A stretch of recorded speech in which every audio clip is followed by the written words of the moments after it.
اوپلے والی مائسکینہ، تیرے ہاتھوں سے بو بڑی آتی ہے، لگتا ہے تو نے زندگی بھر بس اوپلے ہی تھاپے ہیں۔ ماسی ادھر بیٹھ، بڑی بدبو آ رہی ہے تیرے بدن سے۔ ماسی تیرا گھر تو سارا ہی سڑتا رہتا ہوگا۔ ماسی تو کیا کرے گی اتنے پیسے جوڑ کر؟ کوئی کپڑا ہی خرید لیا کر، ان سب کپڑوں میں تو اوپلوں کی بدبو سی بس گئی ہے۔ ماسی سکینہ کو ایسے نہ جانے کتنے جملے سنتے سالوں گزر گئے تھے، مگر وہ تو جیسے بدبو سے بے نیاز ہو چکی تھی۔ اس پر تو بس ایک ہی دھن سوار تھی کہ اسے بس نبی جی کے قدموں میں جانا ہے، مدینہ پاک کی خاک کو آنکھوں سے لگانا ہے۔ اسی حسرت نے ماسی سکینہ کو سب کچھ کھو جانے کے بعد بھی زندہ رکھا ہوا تھا۔ شوہر جوانی میں ہی داغ مفارقت دے گیا، اولاد سے اوپر والے نے محروم رکھا تھا، ماں باپ پہلے ہی چل دیے تھے، اس بھری دنیا میں وہ اکیلی رہ گئی تھی۔ کئی دفعہ کوشش ہوئی کہ وہ دوبارہ گھر بسا لے، پر مائی سکینہ نے اپنے دل میں نبی جی کے قدموں میں جا بسنے کی لو لگا لی تھی۔ اسی تڑپ میں تپتی دھوپ ہو یا سخت سردی، وہ دن بھر اوپلے تھاپتی، اپنی کمائی خود پر نہ خرچ کرتی، کپڑے کھانا جو کوئی دے دیتا بس اسی میں گزارا کرتی، اور کبھی بیمار بھی پڑتی تو ایک ہی دعا مانگتی، رب سونے تیرے پاس تو آنا ہی ہے نا، بس مجھے تب تک نہ بلانا جب تک میں نبی جی کے قدموں کی خاک کو چوم نہ لوں، پھر بے شک ایک سانس بھی اور نہ دینا ربا، پر ابھی نہ بلانا۔ ایسے ہی تڑپتے اور مدینہ پاک کی آس لگائے روز کی کمائی اس کٹیا میں رکھی، صندوقچی میں رکھتی، ہر روز نکالتی، پڑھی لکھی تو تھی نہیں کہ گن لیتی، بس سوچتی نہ جانے یہ کب پورے ہوں گے اور کب بلاوا آئے گا کہ نبی جی کے قدموں میں پہنچ سکوں۔ وہ برستی آنکھوں سے اپنی اس جمعہ پونجی کو چومتی، آنکھوں سے لگاتی اور جوڑ کر اسی میں واپس رکھ دیتی۔ برسوں ہو گئے اسے یہی سب کرتے۔ پھر ایک دن اس نے سوچا کہ اب تو اتنی رقم ہو چکی ہوگی، اب اس سے اور صبر نہیں ہوتا تھا۔ اس نے سوچا کل ہی شیدہ آئے گا تو یہ رقم گنواؤں گی، پھر بس وہ مجھے مدینہ پاک بھجوا دے گا۔ رات بھر وہ جاگتی رہی، نیند کوسوں دور تھی۔ صبح تڑکے ہی 2 جھگیاں چھوڑ کر کچے مکان کے باہر وہ جا پہنچی اور آوازیں دینے لگی، شیدے او شیدے، آج مزدوری پہ جانے سے پہلے میری بات سن کے جانا۔ برابر والی جھگی سے ماسی بختارہ جھانکی، پوچھا خیر تو ہے نا مائی سکینہ، اتنے تڑکے کیوں آوازیں لگا رہی ہے؟ اور کچھ نہیں، بس مجھے کام پڑ گیا شیدے سے۔ اتنی دیر میں شیدے کی آواز آئی، کیا ہوا مائی سکینے؟ پتر آجا پھر بتاتی ہوں۔ یہ کہہ کر وہ اپنی جھگی میں چلی آئی، صندوقچی کھولی، اس میں سے ساری زندگی کی کمائی نکالی اور ایک چادر پر ڈال دی۔ سب سے بڑا نوٹ 100 کا ہی تھا، اس کے بعد 50 کے کئی نوٹ، 10 20 اور 5 کے سکے چادر پہ بکھرے پڑے تھے۔ تھوڑی دیر میں شیدہ آیا تو دیکھ کر بولا، کیا ہوا مائی سکینے؟ یہ کیا ہے؟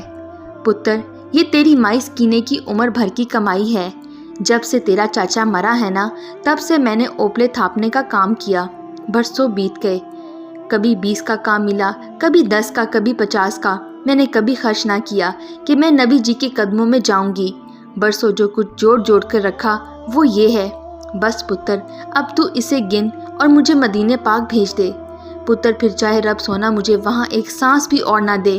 یہ کہتے اس کی آنکھوں سے آنسو بہہ رہے تھے۔ شیدہ زمین پر بیٹھ گیا اور رقم گننے لگا، 100 کے الگ رکھ، 50 والے الگ کر کے وہ گڑیا بناتا جاتا اور الگ رکھتا جاتا، وہ بھی 4 جماعتیں ہی پاس تھا، بس گنتی بھی کام چلانے جیسی ہی آتی تھی۔ سارے پیسے جمع کرتے حساب لگاتے بڑی دیر گزر گئی۔ مائی سکینے یہ تو 39,885 روپے ہیں، میرا سیٹ ابھی پچھلے ہفتے ہی گیا ہے مدینہ پاک عمرہ کرنے، اس کے 85,000 روپے لگے ہیں، اور مائی حج پر تو سوچ بھی نہیں سکتی کہ اتنے پیسوں میں جا سکے، ابھی تو عمرے کے لیے بھی تجھے اور جمع کرنا پڑیں گے۔ مائی سکینہ کا تو جیسے کسی نے کلیجہ نکال لیا ہو، اس کے پاس آدھے بھی پیسے نہیں جمع ہوئے تھے۔ ہائے اب کیسے نبی جی کے قدموں میں جاؤں گی؟ اس کی آواز اندر ہی گھٹ رہی تھی۔ اچھا جا پتر تو جا، رب سونا بھیجے گا مجھے نبی جی کے قدموں میں۔ شیدے کو تو اس نے بھیج دیا، خود مگر بے سکون ہو گئی، بنا کچھ کھائے کام پر نکل آئی، مگر جی تھا کہ لگتا ہی نہ تھا، اندر ہی اندر دکھ اسے کھائے جا رہا تھا۔ عمر کے کتنے برس گزار دیے رقم جمع کرتے، اب اور کتنے برس گزاروں گی؟ بس روتے روتے اوپلے بناتے وہ رب سونے سے شکوے کرنے لگی، مگر مدینہ پاک کی دھن نے اسے پھر سے کام پر لگا دیا۔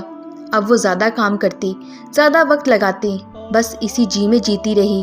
اس شام واپس گھر جاتے ہوئے اسے اپنی پرانی باجی یاد آئی۔ بڑی رحم دل تھی۔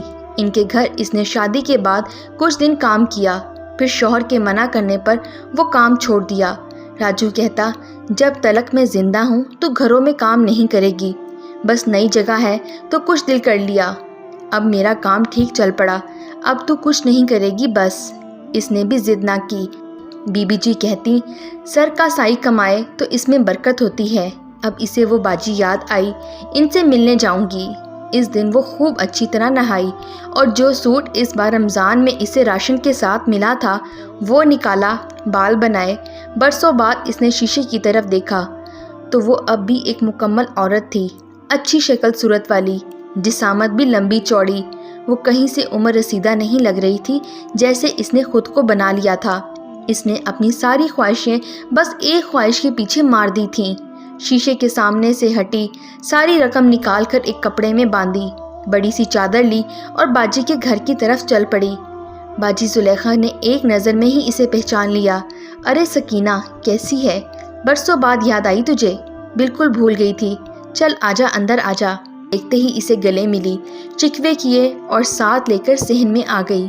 بس باجی، جب سے راجو گیا میری دنیا بس اوپلے اور میری کٹیا ہی ہے۔ پر باجی، میں آپ کے پاس ایک بڑے کام سے آئی ہوں۔ اس سے صبر نہیں ہو رہا تھا کہ وہ مدینہ پاک جانے کی بات کرنے میں مزید کچھ دیر کرے۔ ہاں ہاں بول سکینہ۔ زلیخا ایک اچھی نیک دل عورت تھی۔ باجی، میں نے راجو کے جانے کے بعد برسوں ہوئے اپنی زندگی کا مقصد بس نبی جی کے قدموں میں جا کر بسانا بنا لیا تھا۔ دن رات محنت کی، میرے حق حلال کی کمائی۔ باجی، کبھی بیماری میں بھی اس میں سے خرچ نہ کیا۔ پر باجی، کل شیدے نے وہ ساری رقم گنی ہے۔ وہ تو کہتا اتنے پیسوں میں مدینے پاک نہیں جا سکتی۔ وہ ایک ہی سانس میں ساری بات کہہ گئی اور آخری بات پہ سسکی۔ باجی، میری تو زندگی برباد ہو جائے گی جو مدینہ پاک دیکھے بنا مر گئی۔ باجی، تم صابر صاحب سے بات کر کے مجھے کسی طرح مدینہ پاک بھجوا دو، میں ساری رقم لائی ہوں۔ اس نے کپڑے میں بندھی رقم نکالی اور میز پر رکھ دی۔ زلیخا کو اس کے اندر کی تڑپ نظر آ رہی تھی۔ اس نے صابر صاحب سے بات کرنے کا وعدہ کیا اور اسے کل آنے کو کہا۔ کل تک کیسے انتظار کروں نبی جی کا، کیسے؟ میں تو بس جی ہی مدینہ پاک کے لیے رہی ہوں۔ رات کٹیا میں بیٹھی سکینہ کبھی اٹھتی، کبھی لیٹتی، کبھی جھکی کا پردہ ہٹا کر دیکھتی صبح ہونے میں کتنی دیری ہے، پھر جائے نماز پر آ بیٹھی۔ اسے لمبی چوڑے دعائیں تو آتی نہیں تھیں، برسوں سے بس ایک ہی دعا تھی اس کی، تو سجدے میں روتی وہیں دہرانے لگی، رب سونے نبی جی کے قدموں میں بسا دے، ایک بار خاک چوم لوں مدینے پاک کی، پھر چاہے اگلی سانس بھی نہ دو، رب سونے۔ روتے روتے کب اس کی سجدے میں آنکھ لگ گئی اسے پتہ ہی نہ لگا۔ مرغا بانگ دینے لگا تو آنکھ کھلی، دیکھا تو جائے نماز پر سجدے میں ہی سوئی ہوئی اٹھی، پھر سے وضو کیا۔ بی بی جی نے قرآن پڑھاتے سکھایا تھا وضو کرنا، انہوں نے تو اس کے دل میں ہی نبی جی کے عشق کا بیج بویا تھا۔ بی بی جی، اللہ نے ہمیں بڑے گھر کیوں نہیں دیے، کوٹھیاں کیوں نہ دیں، ہم کیوں جھگیوں میں رہتے ہیں؟ اس کے ایسے سوالوں کے جواب میں بی بی جی اسے سمجھاتی، ہمارے نبی جی اللہ سے کہتے تھے، اللہ جی مجھے غریبوں کے ساتھ اٹھانا، مجھے قیامت کے دن ان کے ساتھ ہی رکھنا۔ نبی جی ساری ساری رات روتے تھے، اس ماں کی طرح جس کا بچہ بگڑا ہوا ہو اور اسے پولیس پکڑنے آ جائے تو ماں کیسے تڑپتی ہے اسے چھڑوانے کو، اور جب تک وہ چھوٹ نہ جائے تب تک ماں کو قرار نہیں آتا۔ ہاں ہاں، میں نے دیکھا تھا ماسی برکتے کے بیٹے کو جب پولیس جیب کاٹنے پر پکڑ کر لے گئی تھی۔ ماسی ساری رات دروازے کے باہر بیٹھ کر روئی تھی، جب تک وہ نہیں آیا بی بی جی ماسی برکتے نے کوئی شے نہیں کھائی تھی۔ ہاں سکینے، بس نبی جی بھی ایسے ہی روتے تھے ہمارے لیے، اللہ سونا ایک بار مدینہ پاک دکھا دے، نبی جی کے قدموں میں لے جائے تو سمجھو کہ عمر بھر کی خوشی پالی میں نے۔ بی بی جی کا یہ کہتے کہتے آنسو سے چہرہ بھر جاتا اور پھر دھیرے دھیرے یہ آگ بی بی جی سے اس کے اندر منتقل ہونے لگی تھی۔ اب وہ خود بی بی جی کی عمر کو پہنچ گئیں تو یہ آگ بھی اپنے انتہا پر تھی۔ وہ اٹھی، نماز پڑھی، سورج نکلنے تک جو تسبیح اسے بی بی جی نے یاد کرائی تھی پڑھتی رہی۔ صابر صاحب چلے جائیں تو پھر جاؤں، اس نے مشکل سے وقت کاٹا۔ باجی جی، مجھے خوشی کی خبر سنانا۔ وہ زلیخا کے سامنے بیٹھی تھی۔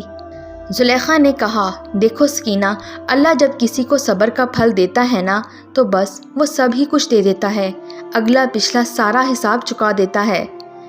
کیا مطلب باجی؟ صابر صاحب نے میری بات مان لی۔ اس کا چہرہ کھل اٹھا۔ سکینہ، بندے کی کیا سننے کی اوقات، اللہ سنتا ہے، بس یہ اس کی مرضی، وہ جسے چاہے سنے۔ اچھا اب غور سے سن۔ زلیخا نے سکینہ کو قریب بٹھاتے ہوئے کہا، ہمارا ڈرائیور تھا، وہ مدینہ پاک چلا گیا تھا۔ وہ جس شیخ کے پاس کام کرتا تھا، ابھی کچھ مہینے پہلے اس کی بیوی 3 بچے چھوڑ کر مر گئی۔ اب اسے ایک سمجھدار عورت کی ضرورت ہے جو اس کے بچے سنبھالے۔ وہ ڈرائیور چھٹی آیا ہوا تھا تو اس نے مجھ سے ذکر کیا، اور دیکھو تمہیں اللہ نے میرے پاس بھیج دیا۔ اچھا باجی، تو وہ مجھے مدینہ پاک میں نوکری دلوائیں گے؟ وہ ایک دم خوش ہو کر بولی، نہیں سکینہ، نوکری نہیں، اسے نوکرانی کی نہیں، بیوی کی ضرورت ہے۔ اور دیکھو تم ابھی بھی ایک توانا عورت ہو، تمہیں بھی ایک گھر کی ضرورت ہے۔ اللہ تمہارے صبر کا صلہ دے رہا ہے، اب انکار نہ کرنا۔ بس عمر بھر نبی جی کے قدموں میں بسنے کی دعا مانگی تھی نا تم نے، دیکھو پیارے اللہ نے کیسے سنی ہے۔ سکینہ تو جیسے سکتے میں تھی، باجی میں تو شادی گھر سب کچھ بھلا چکی ہوں۔ بس سکینہ، اللہ کی مہربانی ہے، اب تم بس اوپلے والے کام چھوڑ دو اور ہاں کر دو۔ میں اسے کہوں گی وہ کچھ ہی دن میں آ کر نکاح کر کے لے جائے گا، بس پھر رہنا اپنے نبی جی کے قدموں میں عمر بھر۔ سکینہ کو تو جیسے نہ اپنے کانوں پر یقین آ رہا تھا نہ اپنی قسمت پر۔ اسے نہیں پتا وہ کیسے واپس جھگی تک آئی۔ باجی زلیخا کی مہربانی سے جلد ہی سارے معاملات طے ہو گئے تھے۔ مائی سکینہ کا نکاح ہو چکا تھا، اب وہ جھگی چھوڑ کر باجی زلیخا کے پاس ایک کرائے کے مکان میں رہتی تھی جو شیخ نے اسے لے کر ویزا بنانے تک کے لیے لے کر دیا تھا۔ اب 1 ماہ بعد وہ مدینہ پاک جا رہی تھی، روتی جاتی، سامان رکھتی جاتی، نبی جی کے قدموں میں لے جا رہا ہے رب سونا۔ مدینہ پہنچی تو بے حال تھی، جہاں سے گزرتی روتی جاتی، نبی جی اوپلے والی سکینہ کو کیا دولت دے دی، ہائے نبی جی، بدبو سے بھرے اوپلے والے کی نصیب میں مدینہ پاک کی گلیوں کی خوشبوئیں لکھ دیں۔ نبی جی اندر ہی اندر آگ لگی ہوئی تھی۔ مدینے پہنچی، گھر میں داخل ہوئی، 2 کمروں کا فلیٹ، ہوا کے لیے سامنے لگی کھڑکی کھولی تو سامنے نبی جی کا ہرا ہرا گنبد دیکھ کر دل جیسے شکر اور عشق کی اس آگ سے پھٹ جائے گا۔ نبی جی اوپلے والی سکینہ کو اپنے گھر کے سامنے لا بسایا۔ ہائے نبی جی، کیسے منہ دکھاؤں، کیسے آؤں؟ سال بعد آئی تھی پاکستان، ہاتھوں میں سونے کی چوڑیاں، کھلی ہوئی رنگت، اب وہ خود ایک باجی لگ رہی تھی۔ جھگی بھی آئی، کسی سے پہچانی نہیں جا رہی تھی، سارا محلہ جمع تھا۔